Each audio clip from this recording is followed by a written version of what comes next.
Lara Love Hardin. Lara is the New York Times bestselling author of The Many Lives of Lara Love, which was also an Oprah's Book Club pick.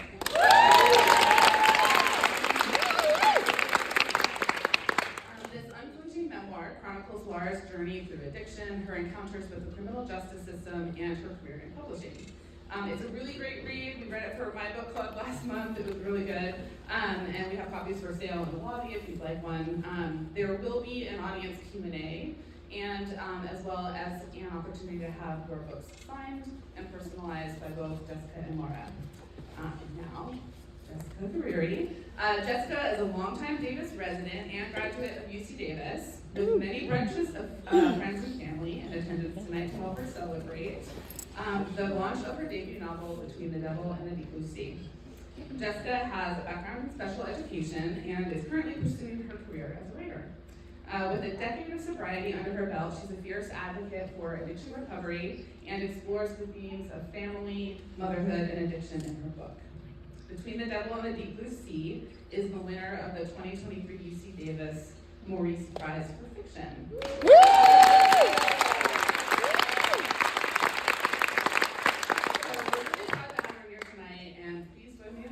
Both Jessica and Lara.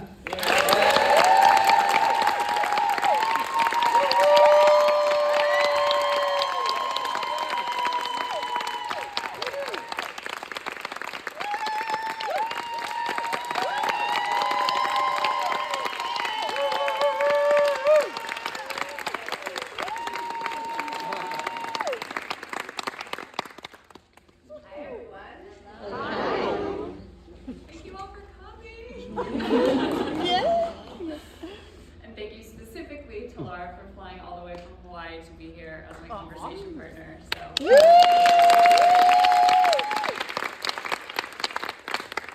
before we get started, I want to tell you how I met Jessica, because I'm not her literary agent.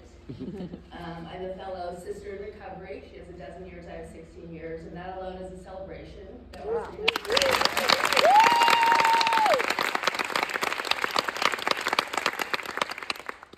My book came out in August of 2023, and 10 days after it came out, I got a DM from some woman on Instagram. She said, "You're really big in the Peloton Moms Book Club," and I was like, "The what?" And the Peloton Moms Book Club is no joke. They have tens of thousands. She's like, "You should join and see what they're saying about you." And I was like, "Of course I will join." 40,000 members. Yeah, and I've never been on a Peloton in my life. They're like, "What's your username?" I'm like, "Jessica." And then she came to see me, and it was a year ago. I looked back a year ago, and you're celebrating 11 years of sobriety. She came to a book event I did, and she reached out before Oprah to me. And I had said to her, I'm very loyal to people who reached out before Oprah, because as you can imagine, everyone reached out. And at that event, she gave me this, which I brought here, which has traveled with me from selling my house, moving, putting everything in storage. I was like, I can't put it in storage. It traveled with me to San Francisco. It traveled with me to Hawaii, and then I grabbed it back from Hawaii to bring it back to you. She said, "Would you mind reading my debut novel that's coming out? This is the first printed manuscript." And that's a treasure to give someone. A treasure to give a stranger, basically. And so I have kept, well, it is a little rough. I have it. That's the goal. And so I wanted to thank you for trusting me with this. Thank you for inviting me here, and I want to give it back to you because it's stressing me out to be in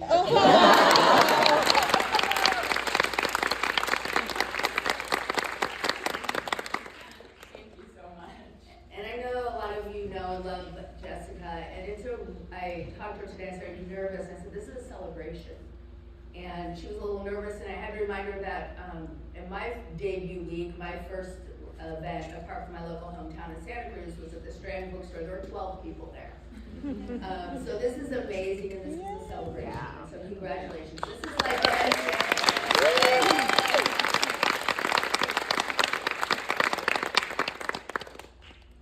that's all. Okay. I'm done. So, why a novel? Why a novel?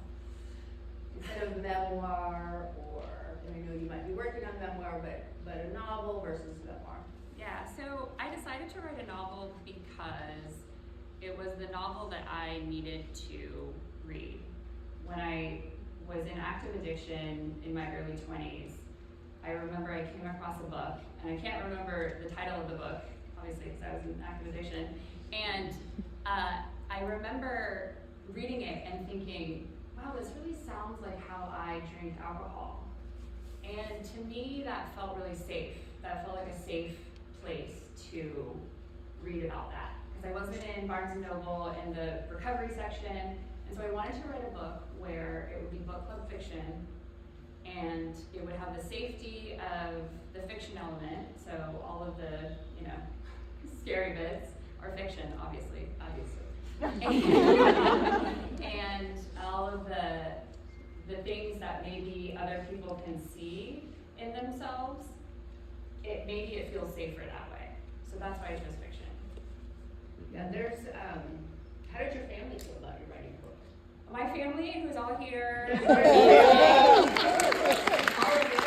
Yes, I come from a very large family, and I married into a very large family. And everybody could not have been more supportive.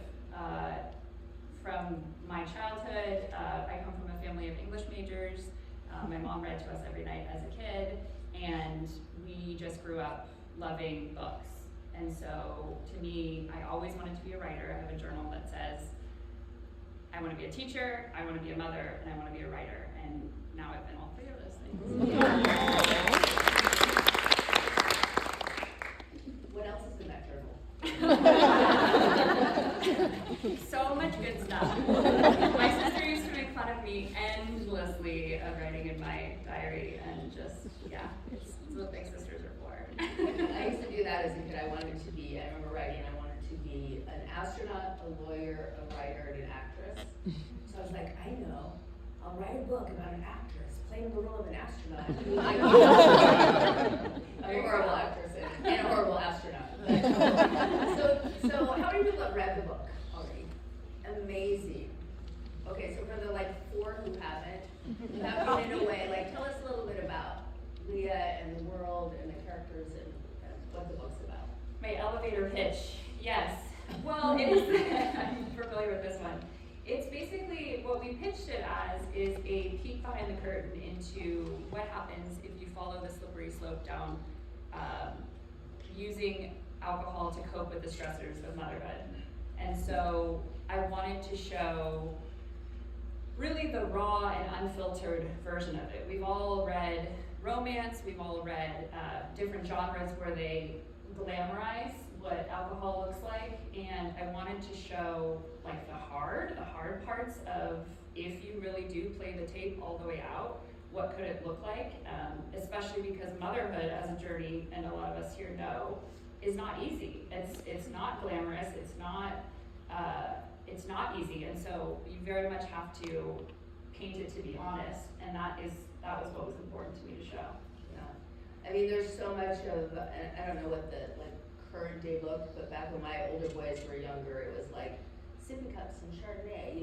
There's a lot of that mom culture, and I have a line in my book that there's more alcohol and drugs at a Little League game than any Super Bowl party. Yeah. Right? And on Halloween, right? Right. So it's not all bad. No. It's just that for some, it can be all bad. Right, and my whole goal was to show that, there is nothing wrong if you have a red Solo cup, at a birthday party or whatever it is. It's what happens when you get home and then you pour yourself more and more and more, and it becomes an extension of what, your phantom self, where you don't want to be doing this. And to me, I wanted to show that reality, because it all of a sudden consumes you in a way that is scary. And so for mothers, I had yet to come across that in a nutshell, and so I was like, well, I can write that, and I can write it pretty honest. Yeah. And how much, so what's the line between writing it honest or drawing on your own, personal stories, if we're not at a 12-step meeting? Yes. What is the line? Yeah, or how did you navigate? Yeah. So really, I navigated it by saying what I would have needed to hear, basically. And so if it was something that I felt was going there or vulnerable, I was gonna put it in there. I was there's a lot of like scapegoating, there's a lot of finger pointing, there's a lot of, when you're inside that space, it's who is to blame other than yourself, right? I know you talk about a lot in your memoir, and it's like, it's one of the classic signs of like, well, this person wronged me, and if you had my life, you would also be having a problem. And so that was the reality, and that was like, where am I pointing the finger? And as long as it's not, I want to point out everybody else's mistakes, but not my own. Yeah, and that, I know for memoir where it has to all be true. Yeah. Fact checked and legal reviewed. Yes. Names changed. I wanted to make sure I was the only villain. Yes. In my story. Now, fiction is great because one, you can make stuff up, and two, I have this coffee mug that says, "Be careful, or you'll end up in my novel." That's for Mother's Day. Yeah. For my husband, yeah. Or, Anne Lamott has a great saying, like, if people want me to write more warmly about them, they should have behaved better. But it is really fun to make stuff up, and to you have more freedom to bend reality. But it can be hard on the people who love you because they're like, wait, I'm your sister-in-law, and I don't know your sister-in-law, whatever, but there might be 12 of them here. Yeah. But it's hard when, it's one thing like if I read a novel by someone I don't know, and be like, of course this is a fictional character, this is whatever, but with someone I know, I'm like, wait, is that, I try to connect the dots, is it true or not? Like, how did you navigate?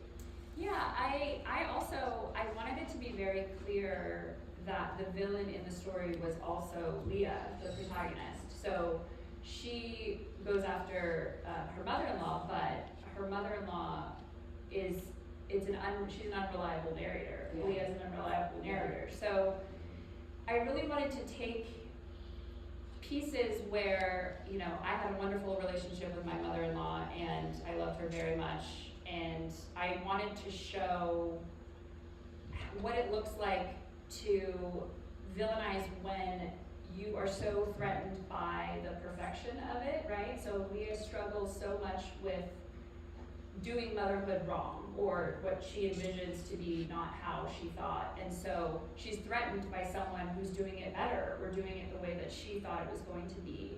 And so to me that was important to show, and I wanted to be able to, kind of take that and bend it and craft it in different ways. Well, to put on my former creative writing professor hat, you did a great job with an unreliable narrator. Thank you. And I wouldn't say Leah's villain. I think that the alcohol, Right. The lack of introspection is the villain. Right. But you did a great job, I thought, because when you start reading it, and I'm not going to give anything away, even though I'm notorious for doing that. And I had to do that. I was like, spoiler, in my memoir, I survived.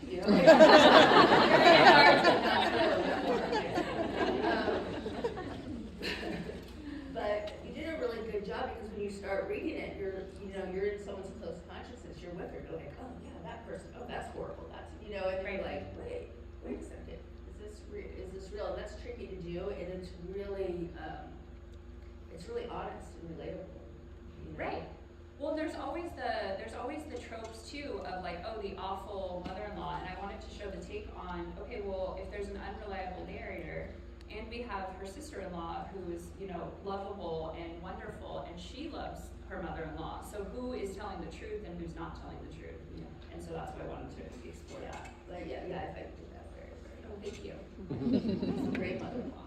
Yeah. So you talk about, we talked a little bit about using alcohol to cope, and there's not, your book just launched, and you're going to be doing all the book clubs and stuff, and a lot of book clubs, like, books are just the vehicle for the wine, right? Yes, indeed.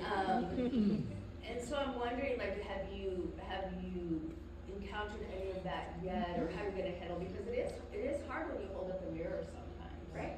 To like that world and that coping, and it also is probably going to create a lot of really important, necessary conversations. that's my ultimate goal, right? I want to enable the hard conversations, and also when you think about book clubs as a whole, they're a safe space of women usually, or a safe space of readers. And so if you're tackling a heavy topic and things that are not light, I have trigger warnings in the beginning of my book for a reason, because I wanted to be sensitive to that.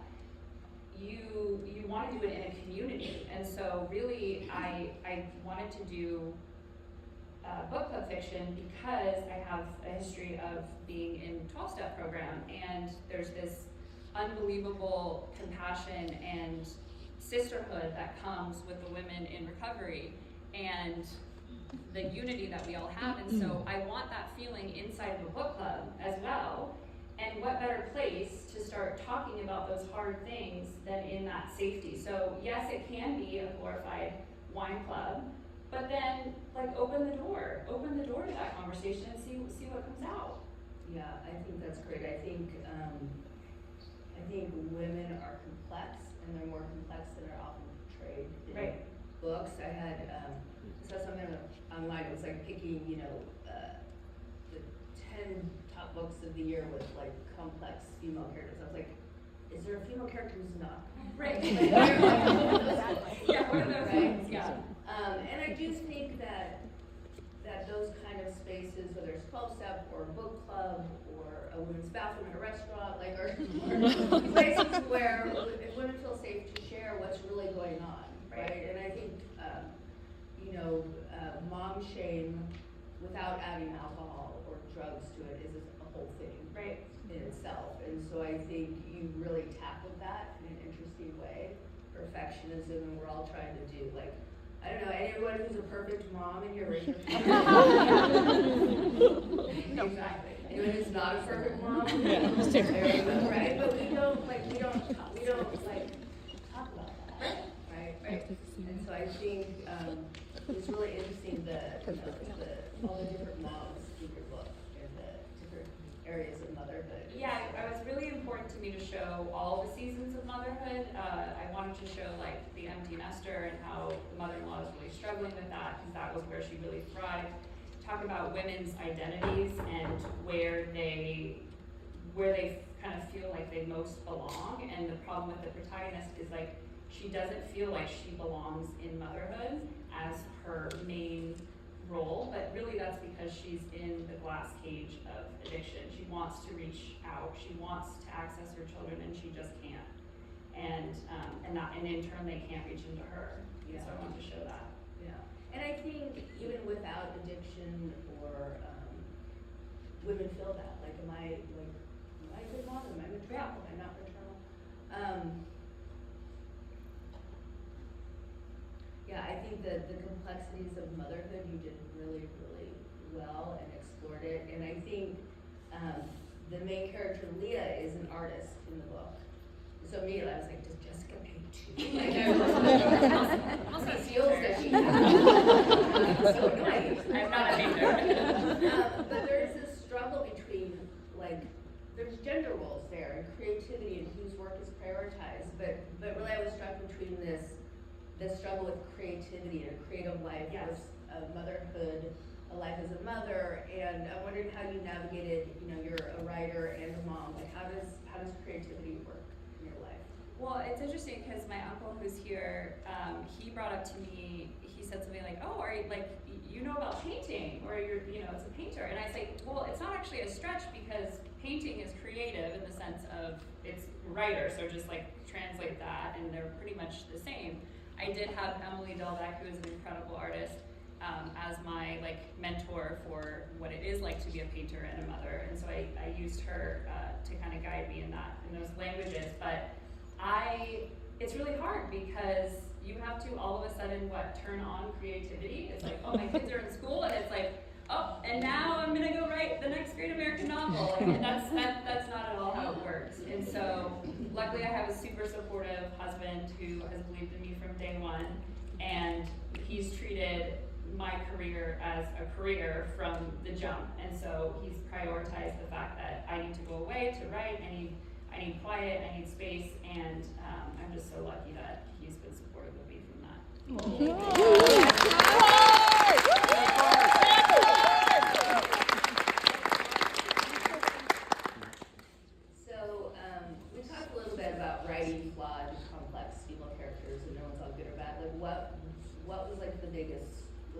character that was your biggest struggle to write about, or?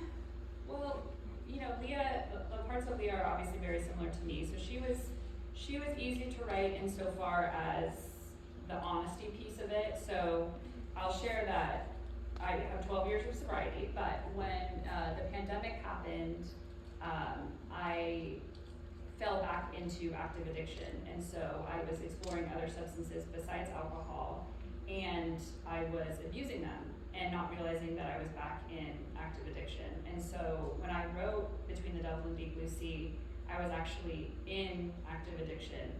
So a lot of those scenes that are very visceral and real, that's because it was real. It was happening all over again, and I didn't realize it was happening. And so while it was easy to write in that because I did that, but I ended up getting sober, asking for help again, getting clean, asking for help, identifying as an addict, and you know, getting support from my family and friends. I very much wanted to make sure that I showed the realities of this, right? I wanted to show it and not shy away from it. And so, yeah, I just wanted to make sure that it was on the page and it was there. So Leah was the hardest and the easiest to write because it was so complicated for me to go back in that. I listened to it one weekend because our narrator, Mia Hutchinson Shaw, who is just like phenomenal, and she does the perfect Leah. I binged it in one weekend, like doing laundry and like, you know, cleaning and doing mom things, and it was really hard to listen to because it was like me back in there again, and it was like ripping my guts out, really, because I was like, wow, she's really suffering. And that's what I wanted to show. I wanted to show the suffering because I think we lack compassion for people with addiction because we think that it's a choice and we think that this is just what they're deciding to do, and yet that's not the case. It's a disease. I believe it's a disease, and so I wanted to show a way and for people to start having more compassion for it because it's not easy. It's hard. So I just want to acknowledge like how brave it is for you just to share that Thank right, you. with everyone. Thank you. And it really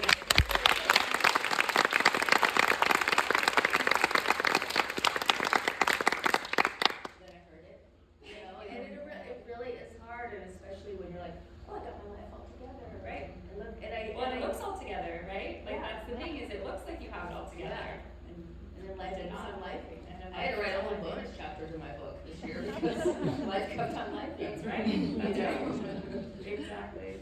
So what's next? Like, what are you working on next? I know at one point in our DMs you had a very ambitious plan, and there were books and memoirs and novels and Yes, maybe art. I don't know. I'm going to be a feature now, so I'm going to show everyone. No, I am so honored that, like, breaking into this industry, and I'll say this for people because there's a lot of writers, and I have some writer friends that surprised me from like Seattle. I can't believe it. Oh my God.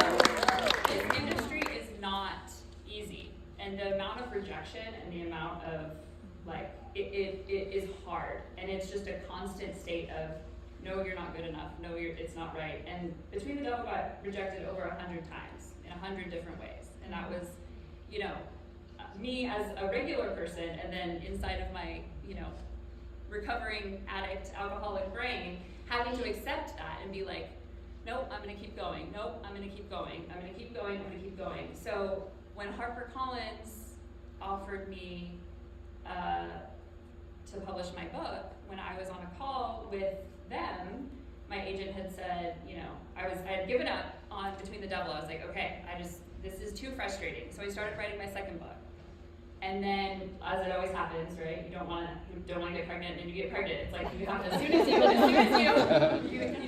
you stop forcing it. Is when I got the call about it, and so I ended up on the call.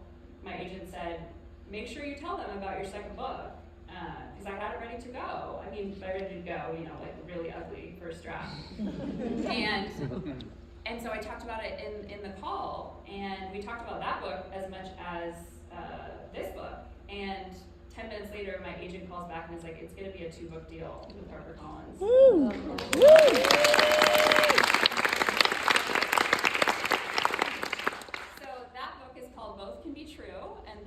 be out in April of next year. So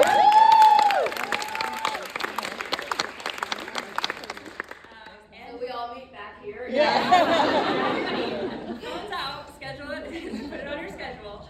And I am actually pitching my third book next week. Okay, slacker. I know. I'm an underachiever. I try to be. No, I've got a lot of ground to catch up from my alcoholic years, but I'm pitching my third book. Yeah, I'm so excited. But I'm pitching my third book, and I am hoping to do a book a year. Awesome. Yeah. Whoa. Yeah. That's ridiculous. Yeah. It is ridiculous. Someone used your quiet voice out loud. That was one of my best friends, and she is allowed to call me ridiculous because we call each other out. That's the wonderful thing about having really close groups of friends is you have to call each other out and say, do you think maybe that's a little much? Yeah. I also have 3 kids. It's a lot. Yeah. It's a lot. Well, I have 4, so you're number 2. And 3 ex-husbands. Sorry.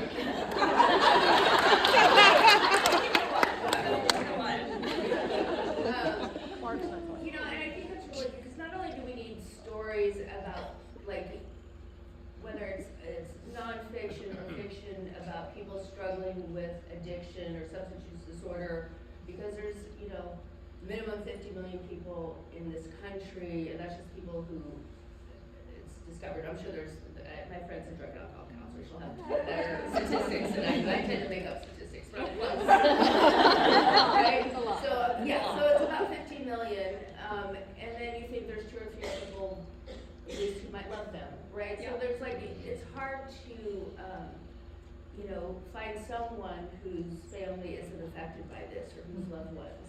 And I think there's not a lot of stories, whether they're true stories or fictional stories, or real people who struggled, where you get to see them on the other side. You get to celebrate with them on a Thursday night in Davis, California, right? And so I think we need more. I think we need more stories like that. And I think we also need to let people let their addiction or their sobriety be a part of their story and not the whole story, right? You know, because I found sometimes we're like, yeah, we want people to achieve, but don't achieve too well, because you were a mess before, you know? Like, there's a little bit of that, and so I love all, you know, I'm a big believer in, like, women have ridiculous delusional hopes and dreams. Not that any of yours are. No, but that's what you told me, and I love that. And I think that should be celebrated. Again, it's the act as if, right? So like, I wanted to run a marathon for my 40th birthday, and my husband and I, we ran the CIM last, 6 months ago. I ran it in like 6 hours, so they were like basically like shutting down the thing, and we were like, but we ran it, and it's because I am the mother of daughters, and I want to show them that it is possible, that anything is possible, because I lived in the other side. I lived in the shadow life, and I want to show them that we can. Yeah. Woo!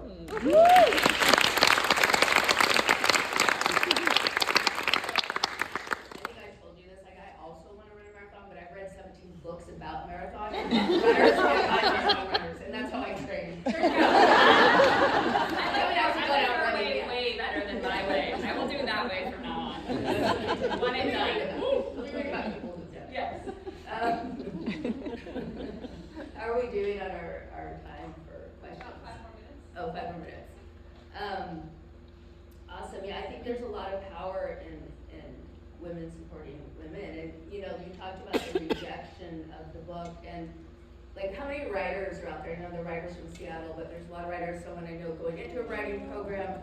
Here's the thing, because I'm a literary agent, that's my day job. I write books too. Like, I'm the one who's ghosting you. I'm gonna try not to, but Feel like you answered. Yeah.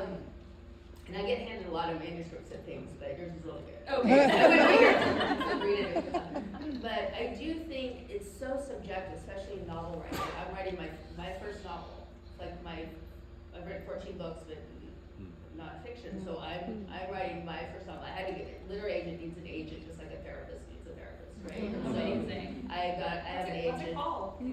Landslide. Oh. But I'm currently hiding from my agent. I'm a literary agent. I'm currently hiding from my agent because I'm working on I schedule. understand. I understand. But here's the thing about working in the publishing business in this firm, like, really nobody knows anything. Like, it's so subjective. You can get 100 rejections. And did I tell you to Google all the people that got rejected, or was that something? No, you told me that. Yeah, absolutely. Like, because it is like, and I'm not your agent, but I'm your supporter, and I support everyone who's doing the brave thing of writing. Like, that's so scary and so vulnerable and so cool. Well, you have to, I mean, it genuinely, I think it was my sister the other day, it was just like, everybody is like faking it. Everybody's faking it until they make it. Like, you just have to. Sometimes after. Right, exactly. You just have to act as if. And like I was saying, like, I wanted to run the marathon, I ran the marathon. I wanted to be a writer. I went out and I became a writer because I know what it's like to not be able to do those things. And so, yeah, it's just you go out and you do, and that's the thing that I want to inspire in people, and that's the thing, my message, while my book has a lot of heavy topics, and it's not a spoiler, but you can see, like, things turned out pretty well for me, and I want to show a message of hope. That is really important to me, that there is hope. Because I think there's a lot of doom and gloom, and there's a lot of hard parts of addiction, and we don't see the hope. Yeah. I mean, I think hope is a revolutionary act, Well, right? especially now, right? Yeah. Especially today. On Monday, I did book club for my book in Chowchilla Prison in Monday, which is the largest women's prison in the world. And this is the third time I've gone there, and the women I was with this time are never getting out of there. They're women on death row, women with multiple life without parole sentences, and they were so full of hope. And they were so full of excitement about books and reading and the ways in which you can't lock up imagination, you can't put it in solitary confinement, you can't control it. And so I think, obviously books are my lane, but they're so powerful, and storytellers are so powerful. You never know, like, who's going to be helped by your book, who's going to get hope, and who's also they should just entertain too. Right, And, absolutely. Yeah, and in my mind, there's two categories of books: those you can put down and those you can't. Right. Right. And so yours, I cannot put down, and I told you that when I started it. So I just want to thank you for inviting me to be here with Thank you so and much for celebrate being you here. and celebrate all of the people who are celebrating you, because it takes a community to support someone being brave enough to share their words in writing and have you guess what's real or not real. We all do it. I'll keep you guessing, yeah. Have your family read sex scenes, trust me. But so thank you. Thank you for joining me. Thank you.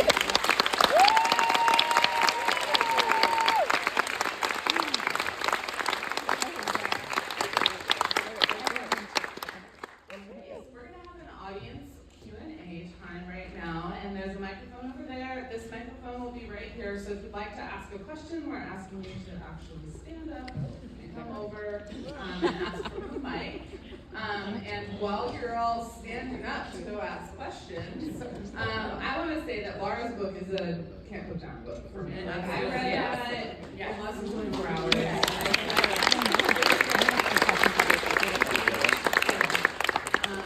Highly recommend. It looks like we have a question over on this side. So why don't you come up to the microphone? I do. Are we gonna do That's Oprah okay. talk show? I mean, I hope so. Okay, was on? Awesome. Great job. Hi. That's one of your aforementioned writer friends, part of your Write or Die, Writer Tribe. I'm curious, at your book launch, what do you wish you could have told yourself when you started this process? If you could give yourself, that past version of yourself, advice, what would you give it? Oh, man. What do I wish I would have told myself? I mean, look at this. Like, look what you did. Like, you did it. Like, look what you're capable of. Which means, like, don't limit yourself. Don't limit yourself. There's part of the recovery program, there's the promises, and they say what they promise you if you follow what's suggested.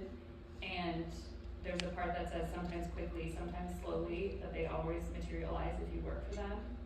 And me with my sponsor who passed away, I said, the promises came true for me so quickly because 30 days into recovery, we got pregnant with our daughter Charlotte, and we had been wanting to have kids, but I was so deep in my disease that I couldn't.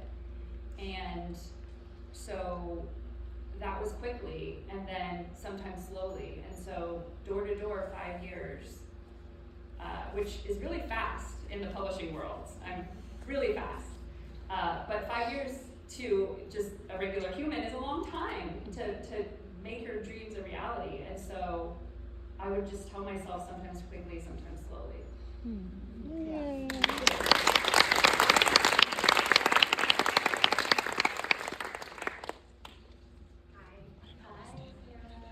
just wanted to ask, what advice would you give to someone who's silently struggling, who's not open to vulnerability? Thank you for that question. One of the things that I really just wanted to show is that it doesn't look like what you think it looks like. And so it can look like a lot of different things. It can look like, why am I reaching for this when I don't want to be? Why am I saying that I wish it was 5 o'clock and I just need to get home to get to that glass? I would say start to ask yourself some scary questions. Be open to scary questions. As soon as I started to kind of open my eyes a little bit more and hear sort of the big question, which for me was, I wanted to be a mother more than anything in the world, but I wanted to drink more. And that was the scariest question I ever asked myself, was I was willing to give up motherhood so I could continue to drink. So if I hadn't asked myself that question, I wouldn't be sitting on this stage today. So don't be afraid of the hard questions, and you're not alone. You're not alone.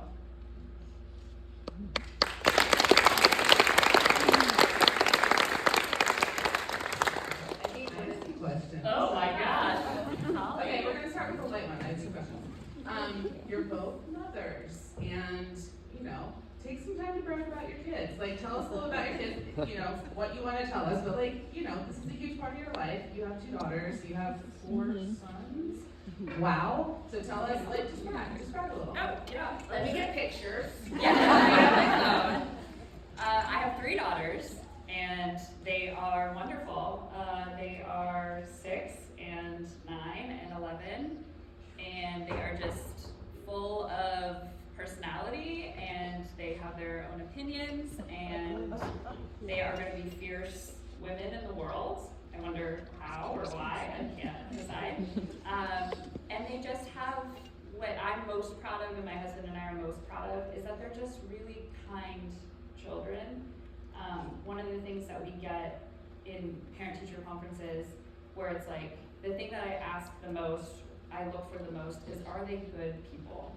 And the thing that I will get feedback on is that they're the ones that will help the kid that's having a hard day, or give the teacher a hug if they're frustrated. And that to me is you're doing something right as a parent if you're raising good humans. And so I wasn't always proud of who I was as a mother. I wrote a book about it.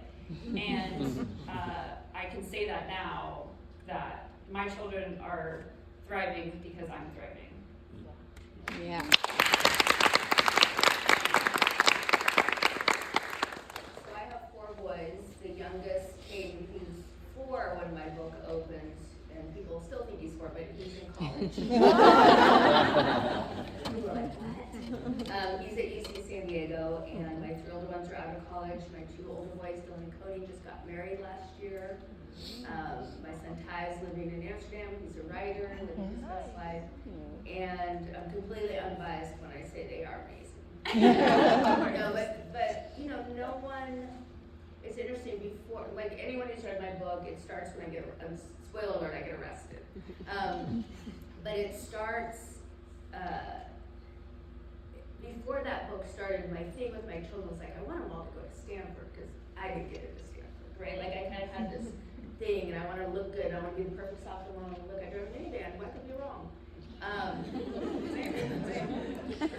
lot. And given my experience after, my values for them are I want them to be happy, you know, and statistically my son Caden was more likely to go to prison having two incarcerated parents than to go to UCSD with a 4.0 GPA. And that was the first time.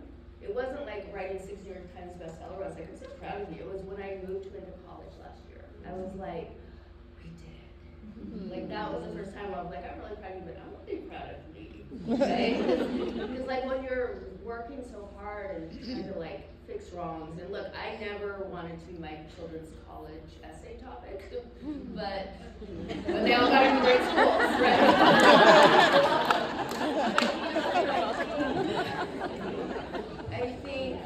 I think that the greatest thing I've taught my boys is how to fail spectacularly in that.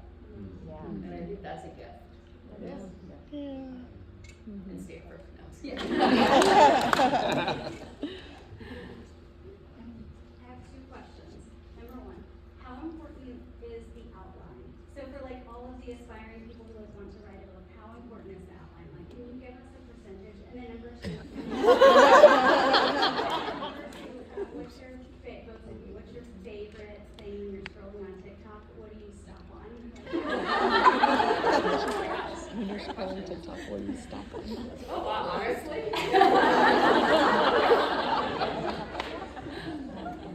You want to take that one?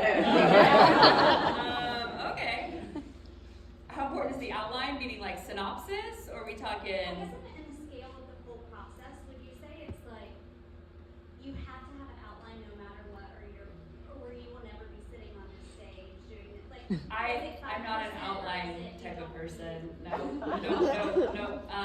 It's what you're a pantser or a plotter. Thank you, writers. And it's like you fly by the seat of your pants or you plot through. And I am a fly by the seat of my pants writer. I come with what moves me, and I write with that. And so I would say not very important. Here it is. Very important. Alright, so New York Times bestseller and debut. So let's see. I'm a nonfiction literary agent. So nonfiction books, you sell from a book proposal, right? So you don't write the whole book first. And in fiction, you write the whole book first. Right. It's ridiculous. Which is crazy. Right. And it's not guaranteed that you'll sell it either, but you still have to write it. Yeah, but so in nonfiction, you're writing book proposals. So when my book sold, I had a year to write the book, and I had a blueprint because I had done all that structural work. So in the nonfiction world, you have a book proposal, which is like an outline. My MFA is in fiction writing. So when I first started like ghostwriting nonfiction books, I was like, outline? I just go and see what happens. And they're like, no, that's not no. And I was doing that with a book by Arthur who doesn't tutu. They're like, no, you're not going to see what happens. No, I don't think there's what's right for you. There's no right or wrong. But I find it helps you to know where you're going. You know, like in a memoir, you might not have an outline and it shouldn't be a chronology, but it should be like in scenes that are thematic. Like I can speak to a memoir. It's kind of a special group. But you know, you're not gonna not do it if you don't have an outline, and you're not gonna not do it if I don't know what I'm saying. But you know what I mean? Whatever works. There's no percentage. You have to be an engineer. Yeah. And make an outline. Yeah, sure. Yeah. Yeah. I also have like the theme or what it is that I'm trying to always come back to in a chapter. I'll write it at the very top, and it's like make sure I get this point across. And to me, that feels much more palatable than an outline of the entire novel. That feels really overwhelming because a novel is like 80,000 words, and that's a lot. So I usually go back to the chapter and pick a theme. And there's something daunting about a blank page or computer screen. So if you have a little bit of something, a little free write or a little summary summary or a little outline, it kind of helps. You're like, look, I'm already ahead of schedule. Yeah. And then you go like this. And then you get on TikTok. You want to TikTok about? Oh, we didn't answer the TikTok question. I was hoping we would. I mean, so everybody that knows me knows I am like an animal fanatic. So if it's like a cute animal situation, like baby goats, like goats fainting, anything cute with animals, for sure. It's very wholesome. That's my family's here, so that's my wholesome answer. Same. Yes.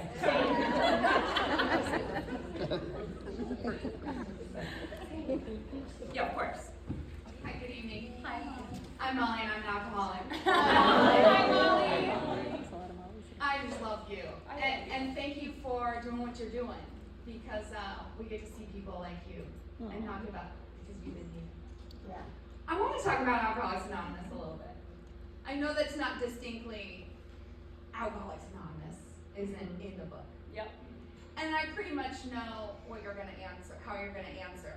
But like, was that a very thoughtful method in deciding whether that was going to be put in there? Because for me, I'm proud to be an alcoholic, y'all. Yeah. Right? And not only that, but I also love that when I see AA, the words Alcoholics Anonymous, that it helps somebody else. Right? Like for me, it brings pride to my heart, but also for me, when I was struggling, to know that AA is attached to recovery, sobriety, like happy, joyous, and freedom. Right? So let's talk about that. That's a great question. You're going to get me in trouble with the AA people in here. Thanks for that.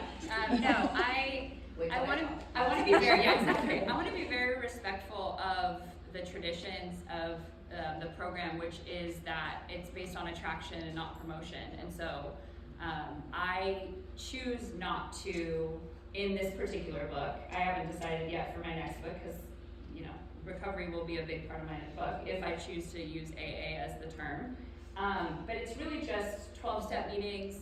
I too think it's really important that we kind of get out of the church basement idea of like, oh, we are hiding, and it's like, to me that's associated with shame, and obviously I'm sitting up here, I have no shame in my recovery, and I think the more that we talk about it, the less stigma we have attached to it.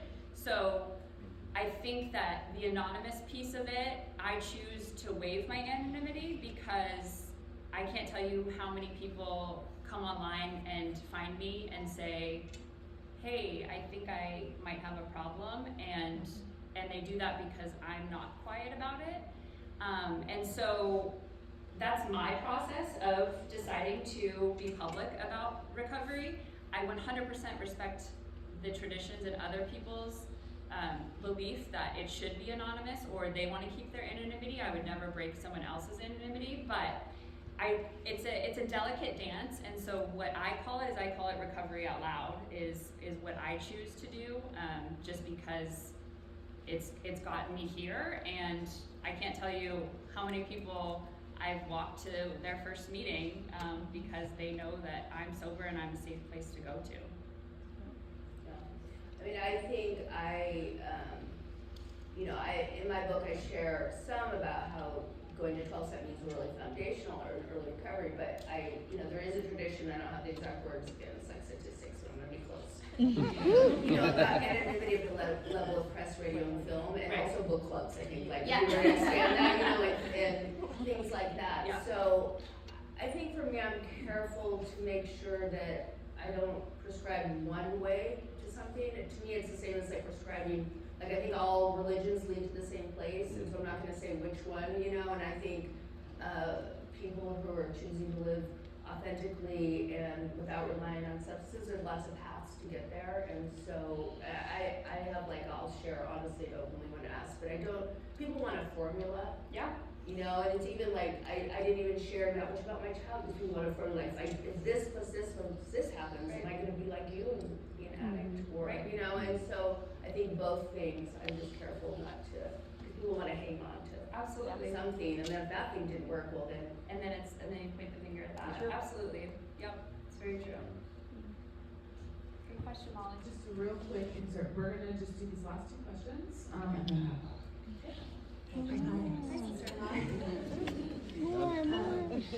As anyone who's done any creative endeavor knows, It's always like really personal and really scary to show people your first draft. So as writing a fiction, that's personal, and then writing a memoir, what gave you guys the courage to show what you had done and let people see it?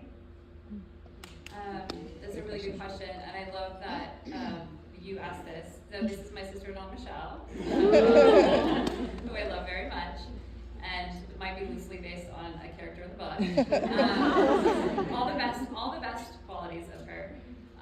But it's so interesting because, yeah, it's this like vulnerability of, I'm going to show you this very crappy first draft, and also be vulnerable to the idea that it's not very good, except you think it's very good. And there's the difference. And you have to, it's about being honest with yourself. So like, for instance, Michelle was one of the first people that I gave the draft to because she is very honest. And I was like, I'm ready for the honesty. Like, I don't want to tiptoe around this because I'm not going to break into this whole business if someone's nice to me and says, that they whisper in my ear what I want to hear. And so it's the same level of vulnerability of like in recovery, of just like saying the hard things out loud and like being like, well, here it is. Do you see the vision for it? And then be willing to put in the footwork to get there. There was a lot of times where I was like, oh, I think it's ready. And like my mom would be like, it's not ready. Like it's not, and that's important because, you need to hear that. And so just like really being brave and ready to say, like, I'm ready to put in the work, and also know that it's gonna get rejected for a while. Yeah. And I think, nonfiction is different because I didn't show anyone until it was coming out. I mean, because it sold, so I knew it was coming out. It's different than fiction where you're doing that. But I did let all my children read it before it was too late. They're the only ones who would have changed anything. Yeah. Right? And so I did let them read, and that was terrifying. But it was like 3 weeks before it was publishing, and I was like, no. I mean, I let them read it earlier, but 3 weeks before it was publishing, all of a sudden I was like, oh, when it was going to come out, I was like, what have I done? Like that feeling when you're like sharing too much information with like strangers, or eating too much cotton candy, like I felt sick. I was like, oh, what have I done? Where do I hide? And So true. yeah, sometimes it's harder with people who know you. Yeah. Than like people who don't know you. Well, I'll say this as my last thing. For last summer, we got our arcs of my book, and my husband and I, we took our 3 kids and we did what we called like a Between the Devil and the Deep Blue Sea Half Moon Bay tour. And we took them to all the places that are inside the book. It's a very visual book, and there's the cypress tree tunnels, which if you've never been, you should absolutely go. They're real and they're gorgeous. And not only was that was the first time my husband was reading the book while we were on that trip, which was like, oh, it's gonna be published, so I hope this is okay. Give me the okay. And then we were also picking the narrator, so I was actually listening to my words being read out loud in my ears while I was walking through the cypress tree tunnel, and I just was like, this is it. Like is this real life? And so, yeah. And we run into Miles. And then I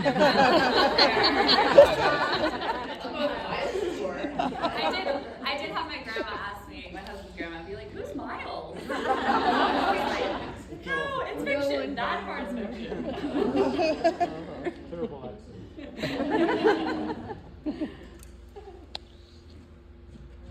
Hi, thank you so much. I'm feeling a little short. I mean, I always do, but this is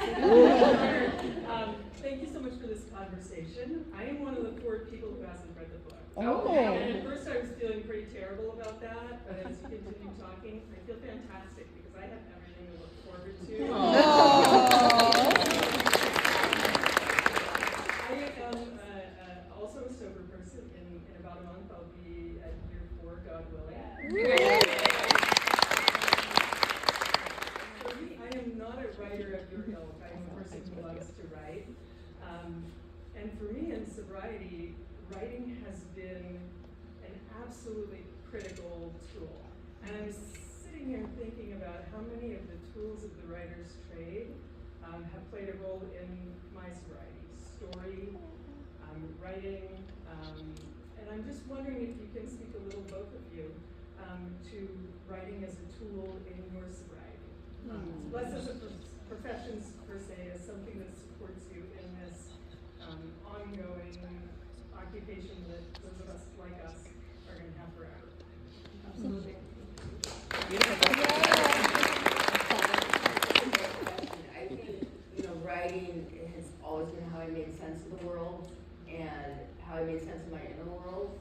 And for me, when, after I had children and entered into active addiction, I was a late bloomer and an overachiever. Right? I stopped writing, and I didn't write for 10 years. The minute I stopped using, I started writing again. For me, no offense to Charles Bukowski and Hemingway and all those famous alcoholic writers, those two things can't exist at the same time. So writing, saved my life when I was a kid, and reading did, and again when I was an adult. So it is, it's my thing. I love it as a tool.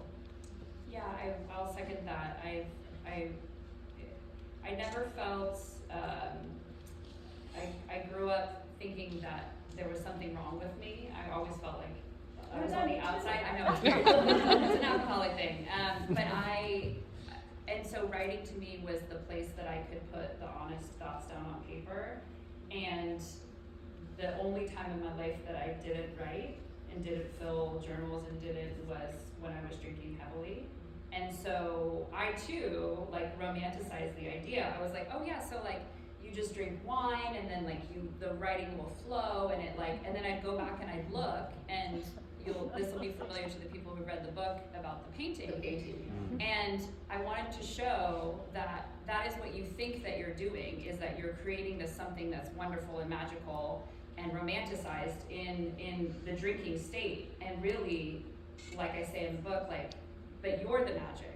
It exists in you. It doesn't exist because of the alcohol. And so my tool is, I'm so lucky because I get to use this as my drug of choice now.